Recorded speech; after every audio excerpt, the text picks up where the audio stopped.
Hi, I'm going to show you today how to know if someone unfriended you in Snapchat. There are actually two steps on how to check who unfriended you in Snapchat, so let's start by opening your Snapchat application. First step, click your profile at the upper left corner of your screen.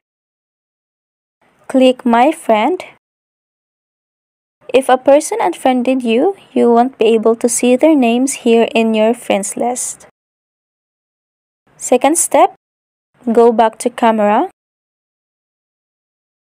Click Message. Let's open a profile that is not on our friend list. This is what will show if a person unfriended you in Snapchat. If we will compare to a profile that is on our friends list, this is what will show.